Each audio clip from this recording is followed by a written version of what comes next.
A cover story ahead of the visit of Prime Minister Narendra Modi to Wuhan in China. President Xi Jinping has made his way to the Hubei province. Wuhan is the capital of the central Chinese province where the two leaders are scheduled to meet. One report in the local media claims that the Chinese president has landed there early to carry out an aerial survey of the Yangtze River. There may be a boat ride between the two leaders, and for Prime Minister Modi it could very well be a déjà vu moment. Rewind back to 2014, when India had played host to President Xi Jinping. Prime Minister Modi had then taken him to the Sabarmati riverfront. Both leaders were seen donning Nehru jackets. They attended a cultural program. That meeting was a success by all accounts. But its gains eroded in the months that followed. The images of camaraderie gave way to statements highlighting differences and disputes. Wuhan, in that sense, is an attempt to rekindle the friendship. And it's best done without mediators, they say. We told you yesterday that this time around both leaders will only be accompanied by their interpreters. The format for this two-day event is very, very different. There will be no fixed agenda. Both leaders expected to engage in a free-flowing conversation about the future of India-China ties. Let's also tell you a little more about the city. Why Wuhan? Why does China want to showcase this city in particular? Wuhan is the capital, as I told you, of the central Chinese province of Hubei. It has been listed among the 4 most famous cities of China. Wuhan is a Tier 2 city. It's on its way to attaining the Tier 1 status, something like Beijing and Shanghai.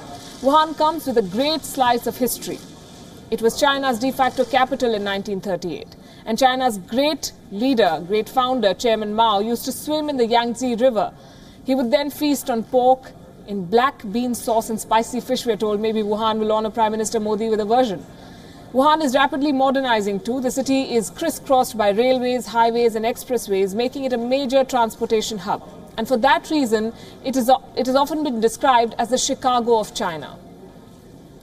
But the rich history was not the only reason why this city was chosen. Wuhan shares close contacts with India. Indian students are enrolled in the local Wuhan University, and as trade cooperation between the two sides expands, Wuhan will gain importance in India-China ties. The Chinese hope that this visit will be a new experience for the Indian Prime Minister. On his previous visits, Mr. Modi has travelled to all major parts of China, and this will be the first time that he's going to south-central China. The Vice Minister of Foreign Affairs in Beijing said that this visit will further enhance the Prime Minister's understanding of this country. The leaders of China and India will conduct strategic discussions on major changes in the international landscape that have not been seen in the past 100 years. They will have an in-depth exchange of views on issues of long-term and strategic importance in bilateral relations. This exchange will help deepen mutual trust between the two countries and set a course for development of bilateral ties. It will also open up new prospects in China-India cooperation. This informal summit will not only benefit the two countries and two peoples, but also have an important positive impact on peace and development in the region and beyond. And just like the Indian media, journalists in China are also keeping a close watch on the upcoming Xi-Modi summit. 3 days back, the South China Morning Post carried a piece after the foreign ministers of both sides made the announcement. Quoting analysts, this article says that this is an opportunity for the two countries to reset their relationship. Speaking to the South China Morning Post, an expert on India-China relations from the Peking University said that India has made goodwill gestures since March, and the two countries are now ready to get their relationship back on track. The Global Times, known for its shrill tone against India, also welcomed the decision to hold a dialogue. In a piece published 2 days back, the Global Times said that the meeting shows diplomatic wisdom of both sides. It then goes on to say that the two countries need more communication to enhance mutual trust and eliminate the possibility of another border crisis. The China Daily, which is an official newspaper, struck a less optimistic tone. In an editorial, the newspaper said that there will be global spotlight on the summit, but it remains to be seen if the event will live up to its billing. The piece then calls on India and China to find a way to build on their historic relationship and friendship and realize the possibilities of strong India-China ties. Of course, WION will be there to bring you the very latest from Wuhan. Do stay tuned and watch this space for more. We're also tracking another meeting that the world has its eyes on, and this is the Inter-Korea Summit. New Delhi has been balancing both sides in its international relations, and India will host South Korea's President Moon Jae-in this year. This is an attempt to add more strategic heft to the growing bilateral economic partnership. WION's Ramesh Ramachandran travelled to Seoul for this report.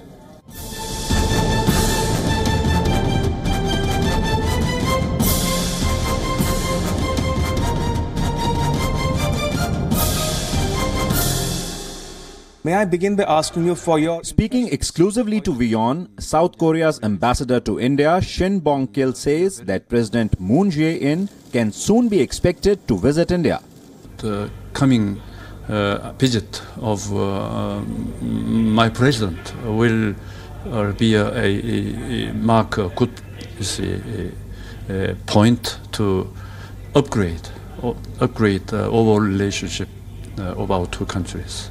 India and South Korea will look to build on convergences between Prime Minister Modi's Act East policy and President Moon's new Southern policy, which seeks better ties with countries in the Indo-Pacific. Prime Minister Modi already a couple of times has shown the interest in Korea, and he said that Act East policy, you see, I think its main focus is to Korea and Japan. And also, Korea's new administration, Moon Jae-in government, also has already announced this new Southern policy. We may call it Act South policy, and that is main focus is actually India. South Korea and India have concluded a pact on shipbuilding, which was agreed upon during Prime Minister Modi's visit to Seoul in 2015.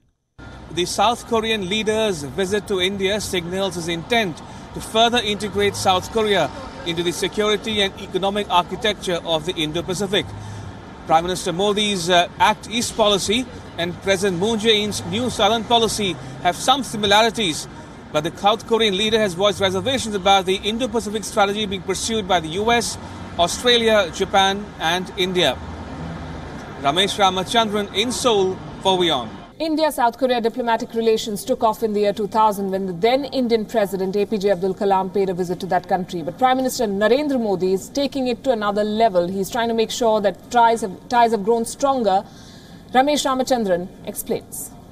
Together we succeed, Prime Minister Narendra Modi of India tweeted in the Korean language within hours of Moon Jae-in's inauguration as President of South Korea in May 2017. Modi followed it up with a telephone call to President Moon a few hours later, becoming the fourth world leader after Donald Trump of the US, Xi Jinping of China and Shinzo Abe of Japan to personally congratulate Moon. Modi tweeted again about his phone call to my friend Moon. For his part, the South Korean leader welcomed Modi's Act East policy, which seeks closer ties with countries in the Indo-Pacific. Barely a month later, Moon Jae-in dispatched his special envoy to New Delhi for talks with India. Modi and Moon met in July on the margins of the G20 summit at Hamburg in Germany. The result? South Korea decides to upgrade its ties with India to the level of its four other traditional partners under the New Asia Community Plus. I'm Ramesh Ramachandran in Seoul for WION.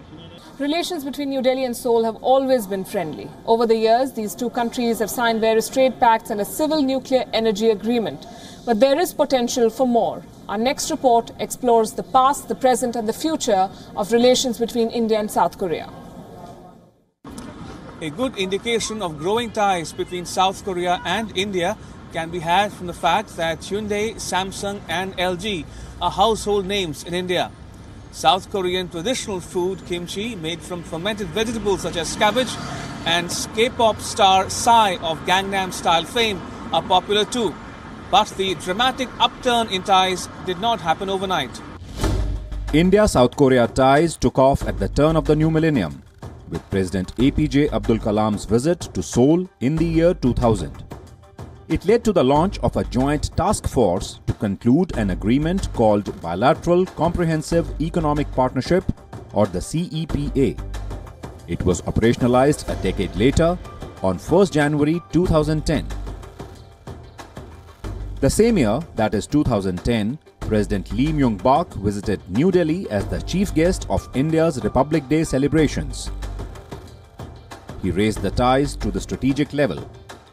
1 year later, in July 2011, President Pratibha Devi Singh Patil paid a reciprocal visit to South Korea.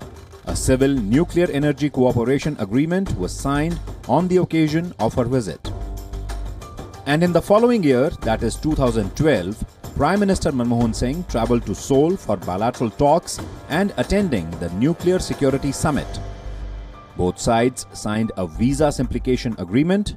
President Park Geun-hye travelled to New Delhi in January 2014. The joint statement for expansion of strategic partnership issued during the visit unveiled a blueprint for further expanding the political, security, defence and economic relations. India's Foreign Minister Sushma Swaraj was in Seoul in December 2014 and the Defence Minister in April 2015. Prime Minister Narendra Modi of India visited South Korea in May 2015. At that time, the two countries upgraded their bilateral ties to a special strategic partnership. I'm Ramesh Ramachandran in Seoul, South Korea for WION. But this is what the world is focusing on for the moment. It's watching the Inter-Korea Summit. It's not the first attempt by both sides at peace, but one would hope that talks can end 60 years of ongoing conflict between the North and the South. In the wake of World War II, as the Cold War began, the Korean peninsula was divided along the 38th parallel. The North received Soviet backing, while the United States supported the South. In 1948, the two sides became officially known as the Democratic People's Republic of Korea in the north and the Republic of Korea in the south. The Korean War broke out on June 25, 1950, when the North's army invaded the south. Capturing Seoul within days, North Korean forces advanced to the tip of the peninsula. A UN coalition led by American troops stepped in to force the North Koreans back, pushing them as far as the Sino-Korean border. Chinese forces crossed into the north to help launch a counter-offensive. UN troops retaliated, and eventually in May 1951 the border between the two countries was fixed around the 38th parallel. In July 1953, North Korea signed a ceasefire agreement with the US, marking the end of the fighting. An estimated 2 to 4 million people died or disappeared during the conflict. No formal peace treaty has since been signed, leaving North and South Korea still technically at war. Officials from both sides are working overtime to ensure that Friday's Inter-Korean Summit concludes without a hitch, right from how and when Kim Jong-un will cross over into South Korea to the exact time of his much-hyped handshake with Moon Jae-in. Everything is carefully being looked into. But how do the people look at Kim Jong-un? Ramesh Ramachandran reports from Seoul. Is Kim Jong-un really a madman? Or is there a method to his madness? The answer depends on who one speaks to. In South Korea, opinion is divided. Some people believe and support that Kim Jong-un has opened channels of communication with other countries on denuclearization. Others seem to not trust him. I think many Korean people don't trust Kim Jong-un yet, because for a couple of years he did something, the mad things. That's why many people don't trust yet. But from this year, he changed his mind. That's why. So we are looking forward to it as much as I have made a big decision this year. However, some in Japan view Kim Jong-un as a mysterious person, someone with an image problem. The Kim Jong-un slid Japanese by launching a missile last year a lot of time. So, in my opinion, he's just a little mysterious, or I don't know why he's launching a missile repeatedly. So very recently, the talk has just started. So the think the image to Kim Jong-un is gradually changing. He is a very strategic person, or not. Just later, change. I think the image is now gradually changing. On Tuesday, the Japanese Prime Minister Shinzo Abe spoke to the South Korean President Moon Jae-in about the North Korean crisis. Japan has not ruled out talks with North Korea. It might depend on whether or how successful the next big summit between Donald Trump and Kim Jong-un turns out to be. With Ramesh Ramachandran in Seoul, Amitabh Brevi, WION. US President Donald Trump and his French counterpart Emmanuel Macron have called for a quote-unquote new deal with Iran. Both countries appear to be looking beyond their disagreements to do so. Iran, meanwhile, has warned that it will ramp up enrichment if Trump walks away from this accord. There is no clarity on the way forward. Our next report explores the possibilities.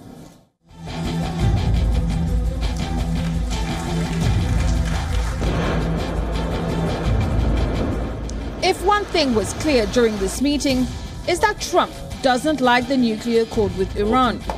That was inked by his predecessor Barack Obama in 2015. People know my views on the Iran deal. It was a terrible deal. It should have never, ever been made. We could have made a good deal or a reasonable deal. The Iran deal is a terrible deal. We paid $150 billion. We gave $1.8 billion in cash. That's actual cash, barrels of cash. It's insane. It's ridiculous. It should have never been made. But we will be talking about it. And talk about it they did. What Donald Trump wants is a bigger deal. He wants one that would limit Iran's ballistic missile program and Iran's support for militant extremists across West Asia. But whether that means that Donald Trump will walk away from his current agreement with Iran was not clear, not even to French President Emmanuel Macron. Je ne sais pas la décision que prendra le président Trump sur le JCPOA. Et c'est sa responsabilité. Le JCPOA, c'est le premier pilier de cet ensemble que je viens de décrire. Donc, je ne suis pas en train de dire qu'on passe d'un accord à l'autre. Je suis en train de dire c'est un des aspects du problème. Je n'ai jamais été aussi critique que le président Trump sur le JCPOA parce que je pense qu'on peut le compléter utilement. Mais quelle que soit la décision à venir du président Trump, et s'il venait à... Neither Trump nor Macron indicated whether Iran would get something in return if a new agreement was reached. That is likely to include concessions on its ballistic programs, activities in West Asia, or extending nuclear controls beyond 2025. Trump's European allies have repeatedly tried to persuade him not to abandon the 2015 deal. The accord, which gave Iran massive sanctions relief and the guarantee of a civilian nuclear program. In return, all it had to do was limit its enrichment program that could produce weapons-grade fuel. If Trump walks away from the accord on May the 12th, Iran will respond in equal measure. We believe that if the United States were to withdraw from the nuclear deal, the immediate consequence in all likelihood would be that Iran would reciprocate and withdraw from the deal. For months, American and European officials have been working behind the scenes, trying to find a compromise on Iran. They are walking a thin line, allowing the mercurial US president to claim a public victory while keeping the deal intact. But what's in it for Europe? In some American quarters, they say it's about safeguarding investments. Germany, in particular, shies away from clamping down on Iran due to business interests. That could indeed be one of the reasons why Angela Merkel visits Washington this Friday. After Emmanuel Macron, she will only be the second foreign leader to call on Trump since he took power. But all this in just 1 week. Arabella Sibelak, WION. Iran, bromance and dandruff. These were the keywords from French President Emmanuel Macron's visit to the US. An incident featuring both Trump and Macron has become the butt of jokes on the World Wide Web. As President Donald Trump brushed off what he said was dandruff off Macron's collar, netizens got busy figuring out their wittiest takes. Take a look. I'll get that little piece of dandruff off.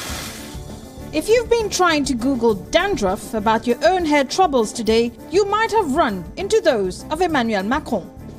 The media had a field day on this precise moment. I'll get that little piece of dandruff off. That little piece. We have to make him perfect. He is perfect. But what wasn't at all perfect was what could be seen as a humiliating gesture by many. In France, traditional media scoffed at tabloids for highlighting the dandruff moment.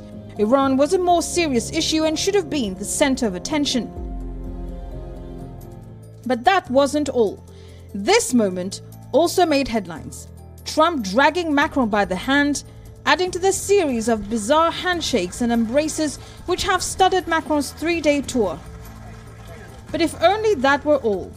Roll back to July 2017 for the French National Day celebrations and Trump's first trip abroad. Meeting the French First Lady for the first time, he had this to say.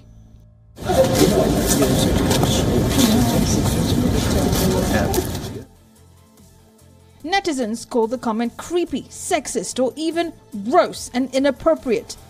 Even if Brigitte Macron is 24 years older than her husband, and especially as Trump himself married someone well below his age. So is this all an attempt to diminish the young French leader?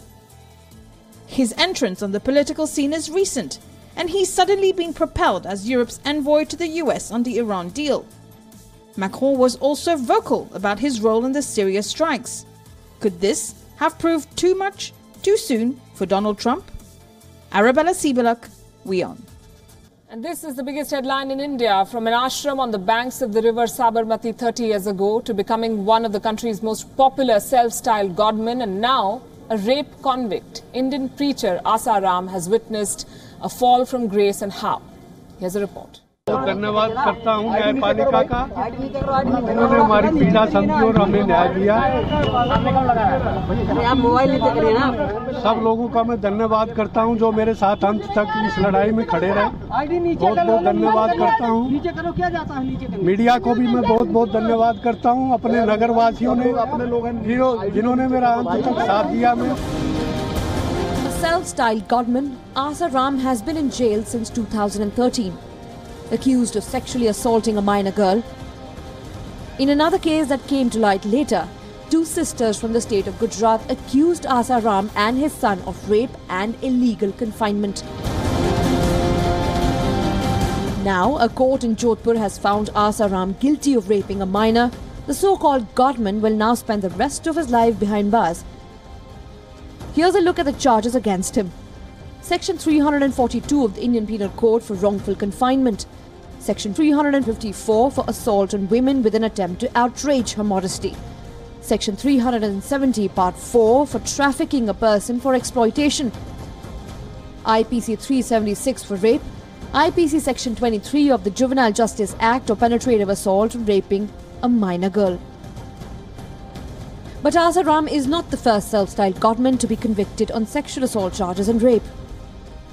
Swami Amrita Chaitanya, a self-styled spiritual teacher, was accused in several cheating cases. He was convicted of raping 2 minor girls. He also produced pornographic films of minors. He was later sentenced to 16 years in prison in the year 2009. Sant Rampal was accused of rape and sexual assault. Bodies of 5 women were recovered from his ashram. An 18-month-old child's body was also recovered then. Paramahansa Nityananda disappeared after being accused of rape. He also leaked a video that showed him in a compromising position. The Tamil actress also featured in that video. Ichadhari Sant Swami Bhimanand ran a flourishing flesh trade racket under cover of a spiritual lifestyle. He was arrested twice for running a sex racket. Indian courts have rejected Asa Ram's bail applications 12 times in the past. But his legal team is prepared with alternate options. जो accused हैं उनको conviction हुआ है, 2 को acquittal हुआ है. So मेरे लिए इस समय facts पे कोई comment करना थोड़ा सा difficult होगा क्योंकि अभी हमने judgment की copy देखी नहीं है. जब judgment की copy आएगी तो हम उस पे अपनी कोई टिप्पणी देंगे. From threatening judges and witnesses to murdering 3 key witnesses in the case, his devotees tried everything to save their godman. But the judiciary did not fail the victims.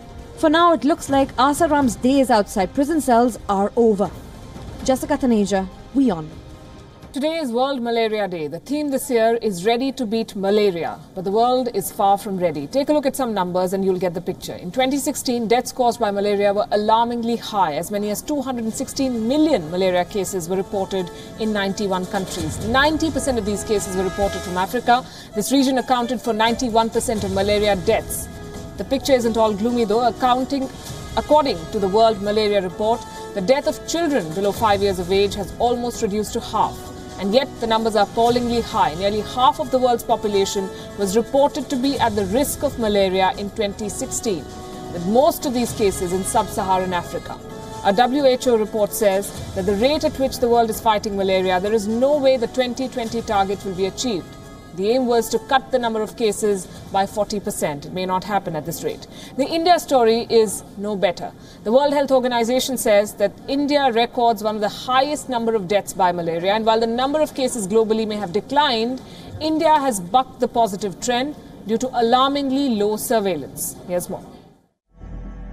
1.2 billion people are exposed to the risk of malaria in Southeast Asia. Most of them live in India. India was one of the poorest performers in the Southeast Asia region. The number of cases shot up in 2016. It was double that of 2013. Meanwhile, neighbouring Sri Lanka was declared malaria-free the same year. India also had the lowest funding average per person at risk from 2014 to 2016 in the region. While it's on track to reduce malaria cases by 20 to 40% by 2020, most of the other countries will hit over 40% reduction. India recorded 6% of the world's new malaria cases in 2016, which stood at 216 million, according to the 2017 World Malaria Report by the World Health Organization. India had also witnessed a total of 331 malaria deaths in 2016, making it the highest in the entire Southeast Asia region. The malaria deaths in India were only lower than WHO's Africa region, where the figure soared as high as 33,997 for the Democratic Republic of Congo. Bureau Report, WION.